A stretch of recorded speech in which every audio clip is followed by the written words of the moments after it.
27 November रोजी शनी महाराज मार्गी होणार आहेत. आणि जेव्हा शनी मार्गी होतो त्यावेळेस जेव्हा तो वक्री असताना अनेक कामं जी अडलेली असतात, प्रलंबित असतात, त्यांना एक दिशा मिळत असते. तो अनेक कामं मार्गी लावत असतो. याच बरोबर एक महत्वाचा नक्षत्र प्रवेश म्हणजेच तो राहूचा आहे. कुंभ राशीतील राहू हा शततारका नक्षत्रामध्ये प्रवेश करेल आणि तो स्वतःच्याच नक्षत्रातून अत्यंत बलवान होऊन कर्क राशीला वेगवेगळ्या प्रकारची फले देणार आहे. त्याच्यामध्येच आपण काही वास्तविक आणि अनुभवावरती आधारित विश्लेषण जे आहे ते आपण आजच्या व्हिडिओमधून कर्क राशीसाठी करणार आहोत. राहुर यदा षष्ठाष्टमगम मनः भ्रंशम प्रकुर्वते भयद दुःख प्रदश्चैव परम पश्चात विकासकृत. जेव्हा राहू हा स्वतःच्या नक्षत्रातून जातो तेव्हा तो सर्वप्रथम मनामध्ये गोंधळ, भीती, चिंता या सर्व गोष्टी तयार करतो. पण याच संघर्षातून व्यक्तीचा खरा विकास होतो, खरी शक्ती आणि खोल समजही निर्माण होतात. त्यामुळे काय होतं की पहिल्यांदा गोंधळ आणि मग बदलाव आणि शेवटी प्रगती हा एक सिक्वेन्स तुमच्या आयुष्यामध्ये सुरू होतो. कर्क राशीवर राहूच्या शततारका नक्षत्रातील गोचरीचा एक वास्तविक प्रभाव काय असू शकतो?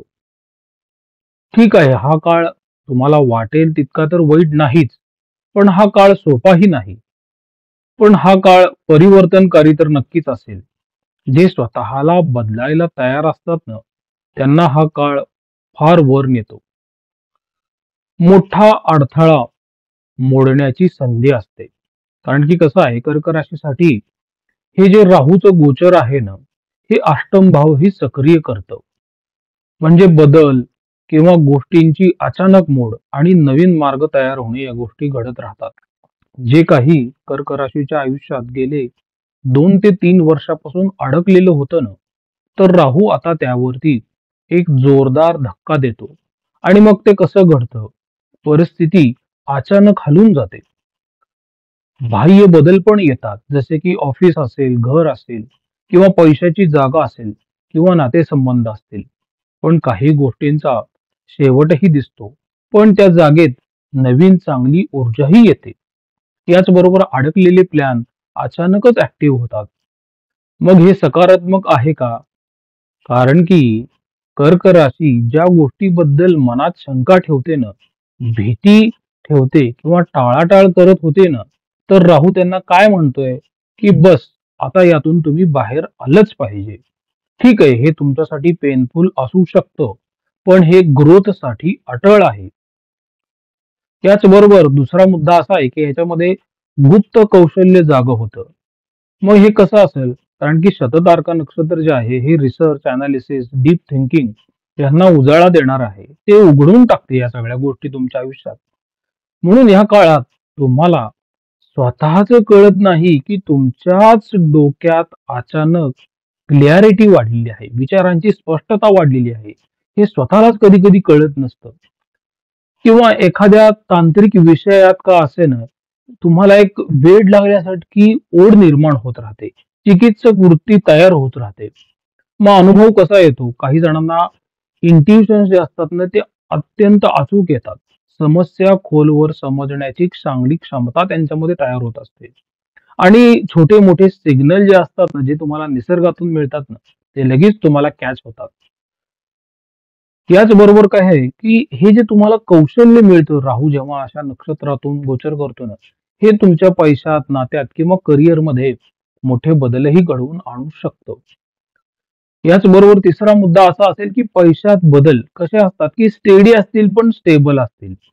8वा भाव हा वेगवेगळ्या मार्गाने धन मिळण्याचा पण आहे, तो गूढ आहे. अचानक मिळणाऱ्या धनलाभाचा पण असतो तो. ठीक आहे, हा काळ तुम्हाला झटपट श्रीमंती जरी देत नसला, पण तो मजबूत, टिकाऊ असा पैसा तयार करून देत असतो. ह्याचा फायदा कसा आहे तुम्हाला? जुन्या पैशांचं समाधान मिळेल ना. काही व्यक्तींना मग गव्हर्नमेंट असेल किंवा प्रॉव्हिडंट फंड असेल, इन्शुरन्स, टॅक्स किंवा ह्यामधील जी कामं असतात ना, ती सुटतील. साईड इन्कमची कल्पना जी असते ना, ती स्वतःला सुचते आणि त्यातून फायदाही होतो. एखादं टेक्निकल किंवा एखादं अनालिटिकल स्किल जे असतं ना, ते सुद्धा तुम्हाला शिकण्याची एक जिज्ञासा निर्माण होते. या राहूच्या गोचरीच्या वाटेवरती तुम्हाला कोणती काळजी घेतली पाहिजे आहे लक्षात घ्या. राहू जेव्हा बलवान असतो ना स्वतःच्या नक्षत्रात, तो एक इल्युजन तयार करतो, म्हणजे भ्रम तयार करतो मनामध्ये. अचानक मोठा रिस्क घेण्याचा मोह तुमच्या मनात उत्पन्न करतो आणि इथे चूक केली तर मग तुम्हाला नुकसानीला तोंड द्यावं लागू शकतं. पुढचा मुद्दा असा आहे की तुमच्या ज्या काही भावनिक जखमा असतात ना त्या बऱ्या होतात. कारण की 8व्या भावामधून राहूचं गोचर म्हणजे त्याच्याच नक्षत्रातून हा अंतर्मन उघडतो. जे आपण विसरलोय असे वाटते ना ते परत वर वर येत राहते. आपले विकल्प आणि त्यातून निघणारे विचार हे सारखे मनामध्ये उठत राहतात. म्हणून हा काळ तुम्हाला तुमच्या आतल्या जखमा दाखवेल. त्या पुन्हा दुखतात, पण यावेळी त्या पूर्णपणे बऱ्या होण्यासाठी वर येतील. वर येऊन तुम्हाला त्रास देणार नाहीत, त्या कायमच्या बऱ्या होतील. मग काय घडतं अशा वेळेस? तुम्हाला जुन्या आठवणी येतील, जुन्या चुका आठवतील किंवा जुने तणाव पण जाणवतील. याचबरोबर तुमच्या नात्यांमधील झालेले अपमान, तुमचं दुखावलं गेलेलं मन आणि वेदना ह्या पण दिसतील आणि अपराधीपणा किंवा अपयश जे असेल ते पण आठवतं.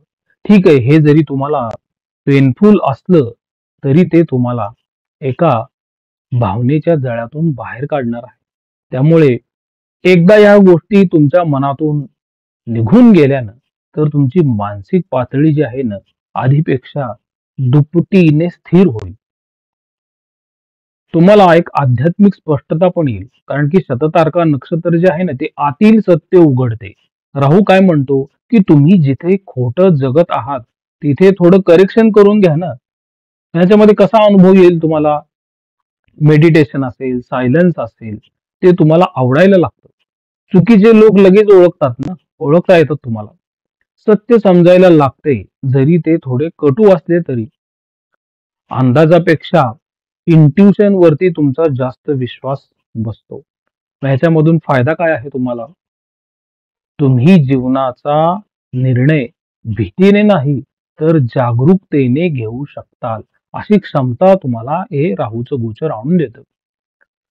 त्यामुळे तुम्ही आता पुढे काळजी काय घेतली पाहिजे? भावनेतून निर्णय नको आहे. तुम्हाला सखोल आणि प्रॅक्टिकली विचार करूनच निर्णय घ्यावे लागतील. कर्क राशी मुळातच भावनिक आहे, फार इमोशनल आहे.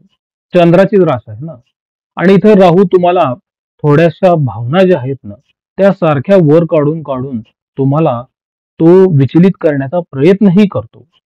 तुम्हाला जे वाटतं ते खरं असेलच असं नसतं आणि हे तुम्हाला राहू तुमच्या मनामध्ये सारखं भासवून देत असतो.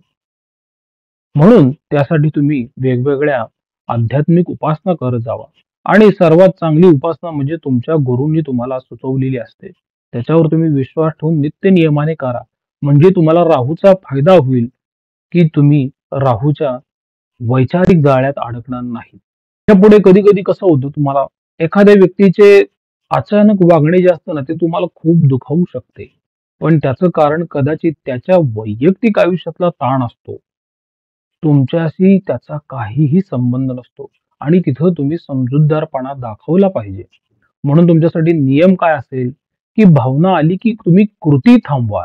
त्याला 24 तास वेळ द्या. 90% गोष्टी ज्या आहेत ना, ते स्वतः शांत होतील. दुसरी तुम्ही काळजी काय घेतली पाहिजे? नात्यांमध्ये तुम्ही ओव्हर थिंकिंग करू नका. कसं होतं, की राहू तुम्हाला कल्पना आणि वास्तव याच्यात गोंधळात टाकत असतो. त्याचं कामच आहे ते. आणि हे तुमच्यासमोर कसं प्रकट होईल मग? शंका येतील, अनावश्यक राग पण येतो. जिथे गरजच नाहीये रागवण्याची, तिथे अनावश्यक राग येतो. आणि तुम्ही एखाद्या गोष्टीला जास्त प्रतिक्रिया देता, ती गरजेची नाहीये, तरी सुद्धा तुम्ही प्रतिक्रिया देता आणि लोक तुमच्यापासून दूर आहेत असं तुम्हाला वाटत राहील. आणि जुन्या मेमोरीज ज्या असतात, जुन्या आठवणी असतात ना, त्या अचानक मनात यायला सुरू होतात. व्यावहारिक दृष्टिकोनातून का उपाय केला पाहिजे? डायरेक्ट तुम्ही त्या व्यक्तीशी बोला, चर्चा करा, की जेणेकरून तुमच्या मनात गैरसमज राहणार नाही आणि त्याचा तुम्हाला ताण येणार नाही. पैशामध्ये थोडी तुम्हाला रिस्क जी आहे ती पण घेणं योग्य राहणार नाही. राहू तुम्हाला असं वाटू देतो, की तुम्ही एक स्मार्ट व्यक्ती आहात, पण ते बऱ्याच वेळा इल्युजन असतं. तुम्हाला वाटतं, की माझा फायदा होईल, पण तो तोटा होतो. कसा होऊ शकतो? तुम्ही काहीतरी जुगार सदृश्य गोष्टींमध्ये पैसे गुंतवू शकता. ते तुम्हाला टाळायचं आहे आणि त्यातून तुमचं नुकसान होईल. कोणाच्या सांगण्यावरूनही मोठी गुंतवणूक तुम्ही करू नका आणि लवकरात लवकर काही ना काहीतरी परतावा मिळेल म्हणून अशी कोणतीही गुंतवणूक करून तुम्ही फसू नये. कर्ज घेणे ते सुद्धा आपले अंथरूण बघून पाय पसरणे ह्यासारखंच असावं. तुम्ही काळजी काय घ्या, थोडी रिस्क जी आहे ती कॅल्क्युलेटेड घ्या. एका महिन्यातील पैशातून फक्त 10 ते 15% तुम्ही रिस्क घेऊ शकता. आरोग्यावरती पण काळजी घेणं गरजेचं आहे बरं का. कारण ह्या राहूचा परिणाम मला जसं जाणवतं तसं डायरेक्ट नर्व्हस सिस्टम वरती पण होतो. मग त्याची लक्षणं कशी येतात, की झोप कमी होणे किंवा अचानक रक्तदाब जो असतो ना तो फ्लक्च्युएट होणे, ॲसिडिटी होणे, थकवा जाणवणे किंवा ताण जाणवणे, असं हे राहूचं काम त्याच्या नक्षत्रातून जातं. आणि महिलांमध्ये मग बऱ्याच वेळा वेगवेगळे हार्मोन इम्बॅलन्सचे जे त्रास असतात ते पण होताना दिसलेले आहेत.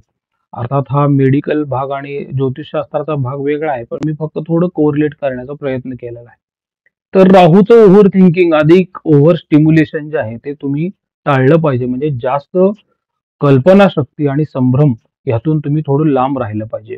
झोप ही तुमच्यासाठी सर्वात मोठे औषध असेल. ठीक आहे, तुम्ही भूतकाळात अडकू नका. राहू तुम्हाला जुन्या आठवणींमध्ये खेचत राहील, त्याचं कामच आहे ते. आणि भूतकाळात झालेल्या सारख्या ज्या काही वेदना असतात, त्या आठवून तुम्हाला सारखा तो त्रास देण्याचा प्रयत्न करेल. पण त्यापासून तुम्ही दूर राहा. तुम्ही वर्तमान बिघडवू नका. त्यातून तुमची प्रगती थांबते. ठीक आहे, भूतकाळ जो आहे, त्यात घडलेल्या घटना ज्या आहेत, त्या तुम्ही अनुभव म्हणून ठेवा. त्याला आजच्या आयुष्यामध्ये महत्त्व देऊ नका. त्यातून तुमचा वेळ आणि आयुष्यातला आनंद जो आहे, तो पण वाया जाईल. त्यामुळे मित्रांनो, हा व्हिडिओ जो आहे, तो पुढील 1 वर्षामध्ये जेव्हा शनी मार्गी राहील ना, त्यावेळेस तुमच्या आयुष्यात कशा प्रकारचं एक ग्रहांची नक्षी असेल, घटनांची नक्षी असेल, हे मी सांगण्याचा इथं प्रयत्न केलेला आहे. आणि राहू कोणत्या प्रकारचे एक मायाजाळ जे आहे, ते तुमच्या मनाभोवती, वृत्तीभोवती तयार करेल, हे सुद्धा मी या व्हिडिओमधून सांगण्याचा प्रयत्न केलेला आहे. प्रसाद कुलकर्णी, पंढरपूर. श्रीराम.